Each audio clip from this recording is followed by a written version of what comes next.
Kia ora, I'm Chelsea Daniels, and this is The Front Page, a daily podcast presented by the New Zealand Herald. Emotional scenes in the Middle East as hostages reunite with their families across Israel. Busloads of Palestinian prisoners have also arrived to large crowds in Gaza in an exchange brokered by US President Donald Trump. Meanwhile, Trump and other world leaders have signed a ceasefire deal during a summit in Egypt. So could all of this bring lasting peace to the region?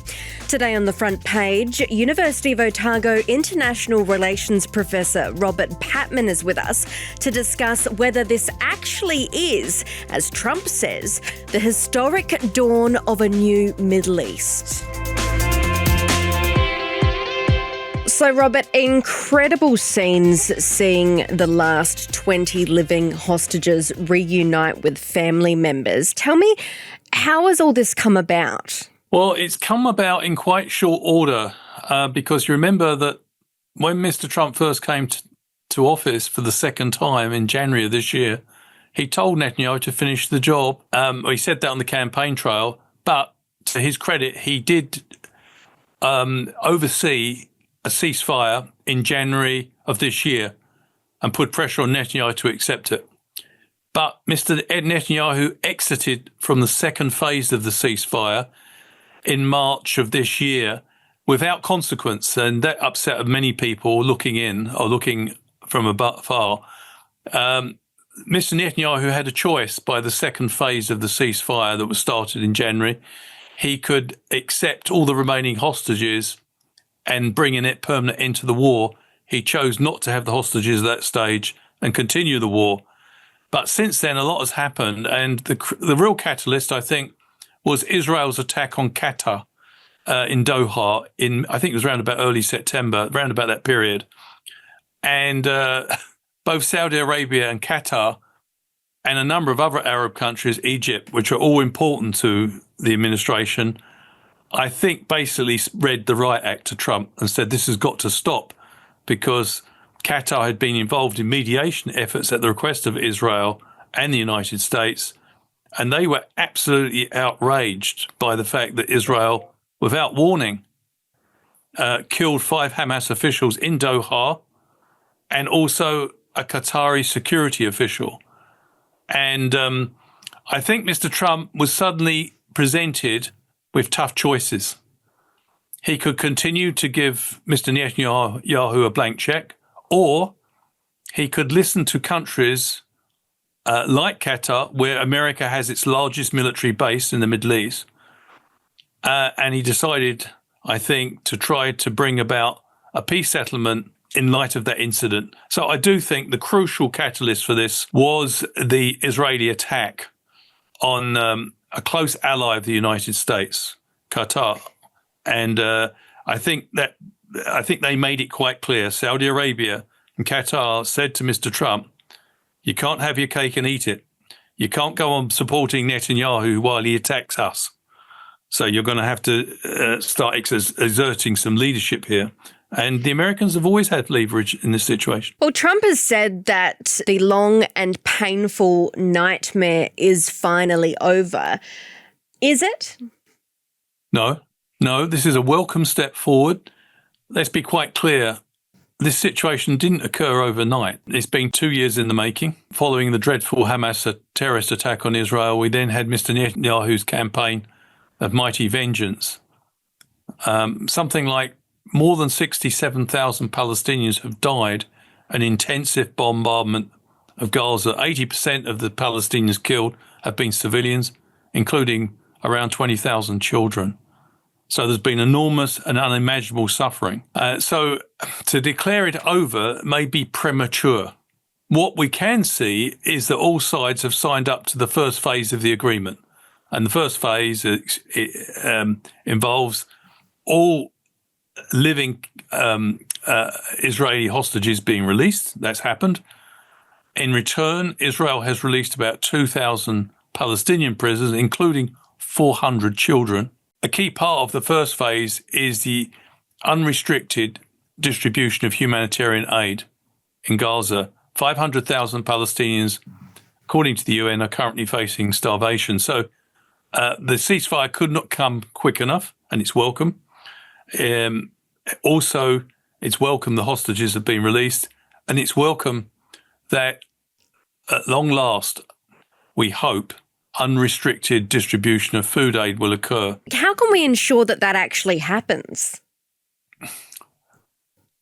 Well, I think, first of all, Mr. Trump has put his name to it happening. So he's now got a stake, having extended the Trump brand, if you want to put it that way, to peace. And I think many Arab countries which want a two-state solution, as does much of the community, including the international community, including our country, believe that Mr. Trump is the person to exercise leverage with Mr. Netanyahu. But it's going to be, the reason I've expressed caution at the outset, Chelsea, in response to your question, is that the easy part has been done. Returning hostages, bringing a ceasefire, telling the military to stop bombarding Gaza, and hopefully allowing trucks which have been waiting in the border, laden with food, to go in. The more difficult part is now the future of Gaza. Under the agreement, Israel has to carry out a phased withdrawal in return for Hamas disarming. But here comes a particular problem. Hamas may be reluctant to disarm because it's given up its only form of leverage, which is the hostages. Also, Mr. Netanyahu has given no indication he will accept a Palestinian state. That's a problem because, and it's a huge omission in the 20-point plan, there is no commitment, no explicit commitment to the Palestinian right of political self-determination, a right, by the way, for all peoples under the UN Charter. And this, you can see a potential stumbling block occurring here. Now, I think countries like Qatar, Egypt and Saudi Arabia have no illusions about the difficulty ahead, but I think they believe it's a calculated risk worth taking, because if Mr. Trump on board, if Mr. Netanyahu starts digging in and refusing to withdraw his forces, then I think they calculate Mr. Trump will feel sufficiently invested to start leaning on Netanyahu. But is Trump the only reason why Netanyahu will do that? Is that what we're counting on here? Oh, yeah. I mean, let's be quite clear. It's welcome that Mr. Trump has taken this step. Both the Biden administration and the Trump administration bear enormous responsibility for the fact that 92% of all residential buildings have been destroyed in Gaza, and about 90% of Palestinians have been displaced. Without American power backing Israel, none of this could happen. 4/5 of the munitions used in Gaza have been provided by the United States. So it's slightly ironic when Mr. Trump presents America as being, the peacemaker. This situation, both Israel and America bear, as well as Hamas, considerable responsibility for the carnage that's occurred. It's welcome, though, that Mr. Trump has decided that trajectory can't continue. And I think another big sticking point in the second phase of this agreement, as well as whether Mr. Netanyahu can be persuaded to accept a Palestinian state without Hamas involvement, another sticking point will be the huge task of rebuilding Gaza. Now, Mr. Trump said in his speech in in Egypt, Sharm el-Sheikh, he said that a number of wealthy Arab countries will be happy to support the rebuilding of Gaza. Well, I'm not sure how does Israel feel about that? Because they're responsible, the IDF is responsible for levelling Gaza. Will they be comfortable about many of their neighbours rebuilding Gaza? That raises the question, shouldn't there be some accountability for what Israel has done? And just imagine how angry many Palestinians are once they get over this terrible ordeal of not having enough food and dodging the bullets and bombs. Once their life becomes the new normal, then most of them haven't got a home to return to. So you've got a lot of potential sources of tension ahead. But yeah, I mean, I think a lot will depend whether this peace can be sustained on whether Mr. Trump's attention can be sustained on the problem. I think one or two actors have signed up to this on the assumption either that the president's attention can be sustained because he's put his name to it, or that it can't be sustained. And I think this is the assumption Mr. Netanyahu is adhering to, and he can quietly ignore the president.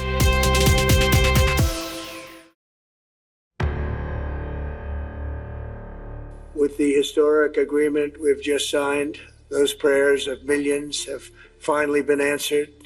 As you know, the hostages have been returned, and further work goes on having to do with the, sadly to say, bodies. Together we've achieved what everybody said was impossible. At long last, we have peace in the Middle East, and it's a very simple expression, peace in the Middle East, and we've heard it for many years, but nobody thought it could ever get there, and now we're there.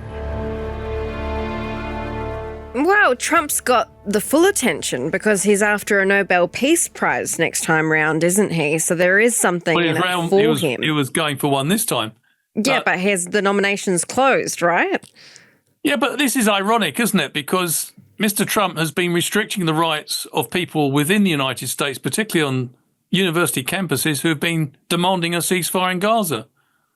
And suddenly he's embraced the idea and he wants a Nobel Peace Prize for belatedly accepting an idea that much of the international community. It shouldn't be forgotten, Chelsea, that on the 27th of October 2023, the majority of countries, more than 140, wanted an immediate ceasefire. It was the United States under the Biden administration, which 5 times exercised the veto to prevent a ceasefire, and then the Trump administration exercised the veto to prevent a ceasefire. So, you know, we've got to put this in some perspective. Just because Mr. Trump wants the Nobel Peace Prize, it's not just based on performative acts. It's also based on sustained commitment and demonstrated dedication. I'm not sure that's self-evidently the case. I saw Trump posing with other world leaders in Egypt behind that big Peace 2025 sign. One person not in attendance, though, Benjamin Netanyahu. Should we read into that? Well, I think some of the leaders made it quite clear. You know, Mr. Netanyahu's under an arrest warrant from the International Criminal Court. In addition, a number of countries, Turkey in particular, indicated they would not attend if Netanyahu does actually turn up. I think the Americans probably prevailed on Netanyahu not to turn up, given the reaction that Mr. Trump was getting from countries that he wants to have constructive relations with, such as Turkey, which, you know, Mr. Trump went out of his way to praise Turkey, Mr. Erdogan, at the summit in Egypt. The crucial thing here is, however, we're not going to get a stable or reliable peace in the Middle East until Israel's desire for security is matched by a recognition by an Israeli leader that the Palestinians need a peaceful path towards political self-determination. The Hamas issue is a sideshow, basically. One of the reasons Hamas got leverage is because Israel, according to the International Court of Justice, illegally occupies 3 Palestinian territories: East Jerusalem, the West Bank, and Gaza. So until that picture changes, until Israel recognizes that their long-term security cannot be achieved by military means, a position our foreign minister has always maintained to be the case, and I agree with him, that there's no military solution. You can't bomb your way to security. Until the Palestinians are given the option of ignoring Hamas and forming their own state, then this situation is likely to flare up again. In other words, if Mr. Netanyahu thinks he can simply have fabulous relations with all his Arab neighbours, backed by the United States, and basically take over the West Bank and virtually control Gaza, then I think this thing will quickly fall apart. What is the key ingredient that needs to happen for it not to fall apart, like we've seen it fall apart before? Well, as I said, at the risk of repetition, I think there needs to be a recognition in Tel Aviv, in Israel, that the Palestinians, they came close to it in the Oslo process in the early 90s, of recognizing you cannot simply exclude another people from achieving statehood.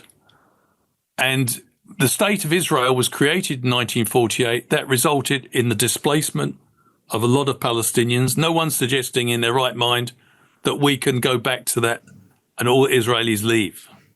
I think what we could hope for, however, is two states living side by side and a Palestinian state being based on the territories of the West Bank, which are currently occupied, Gaza and East Jerusalem. And that's how the Palestinians see it. So they're prepared to recognize and accept Israel, but they do want those territories to be liberated as they see it. And does all this hinge on the fact that every member of Hamas put down their weapons and say enough is enough? Yeah, but let's be quite clear about this. Hamas is a terrorist organization, but it's also a resistance group. That is to say, Hamas only came into being because, first of all, the Israelis did not take the Palestinian Authority seriously and sidelined it in the West Bank, and Hamas presented itself as a militant resistance group to Israeli occupation. So it's a child or an offshoot of occupation. If you want to defang or undermine Hamas, you need to give Palestinians a peaceful path to self-determination. It was John F. Kennedy who said shortly before he was killed, if the path to peaceful self-determination for people is blocked, then extremism and terrorism must surely follow. And unfortunately, the Middle East has very, very much confirmed, I think, the wisdom of those words. It's not going to be an easy path, but there are a number of people in Israel, I would say they're a distinct minority, who believe that there has to be a mutual understanding between the Palestinians and the Israelis along the lines we've discussed.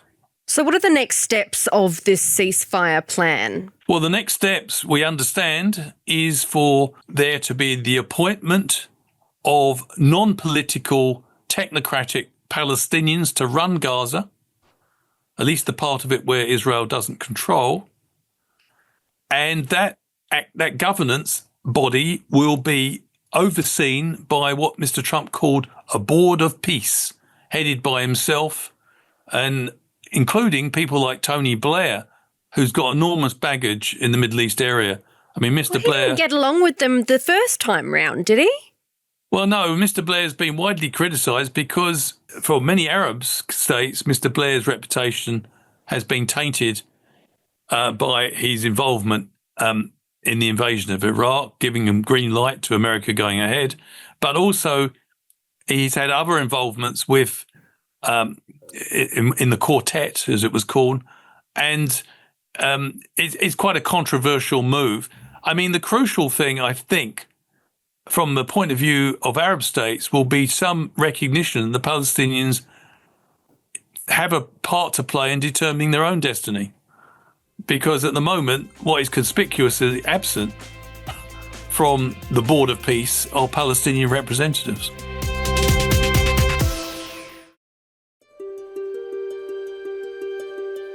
Now, these are first steps, and anybody that's ever had any regard to the history of this area will know to be ultra cautious. However, we've got our fingers crossed. People in different countries are putting a lot of work into this, and it is possible, just hopefully, that peace will be breaking out and it'll be permanent. How do we know that this isn't going to fall over? We don't, but unless, life is in politics is often a choice between the disagreeable and the intolerable. And the situation we have just witnessed the last 2 years, for most of us, was intolerable. So what's happening now may not be perfectly agreeable, but at least it represents a possibility of movement. So what I found slightly encouraging is that many of the Arab countries like Egypt, which borders Gaza, Saudi Arabia, both Saudi Arabia and Egypt are close allies of the United States, as is Qatar, they seem determined now, and it's belated. I wondered where they were for the first 2 years of this crisis, because they remained distinctly limp and weak and not demanding justice for the Palestinians. But they now have seemed to, after the attack by Israel on Qatar, reached a new resolution that there must be a two-state solution, and if there isn't, their own security is possibly threatened. So, and now this presents Mr. Trump with I think, more constraints. American decision makers have traditionally been pro-Israeli, and they've usually been very supportive of Israel. I think what may be happening from here on in, we don't know, but at least the expectation is amongst leaders from Turkey, Indonesia, Egypt, Saudi Arabia, is that Mr. Trump's going to be more even-handed from now on and begin to take into account the aspirations of the Palestinians as well as the Israelis. We don't know whether that hope will be realized or whether it will not be realized, but it's certainly bringing a ceasefire to a situation of unimaginable suffering. I mean, quite frankly, it's been an international disgrace, Chelsea. And it's not just the Israelis and the Americans bearing responsibility for it, as well as Hamas. You have to think more deeply and say, where was the UN Security Council? This organization has the responsibility to uphold global peace and security. It was found wanting when the Russians invaded Ukraine. It's been found wanting in the situation we've just wanted last year. It was failed to present itself as a barrier to war and peace. Why? Because 5 members of the Security Council can exercise the veto to perpetuate conflicts about Gaza. So one thing I'd like to see is steps taken to ensure there can be no more Gazas. What does that mean? It means reform of the UN Security Council. We have to constrain the veto powers of 5 countries. In the 21st century, we're in a ridiculous situation where 5 countries determine matters of war and peace for the whole planet. So while they've got their nice little perk of a veto, the rest of the world is paying the price for that perk. And I'm not sure the rest of the world wants to put up with it for too long. Thanks for joining us, Robert. Thank you. That's it for this episode of The Front Page. You can read more about today's stories and extensive news coverage at nzherald.co.nz. The Front Page is produced by Jane Yee and Richard Martin, who is also our editor. I'm Chelsea Daniels.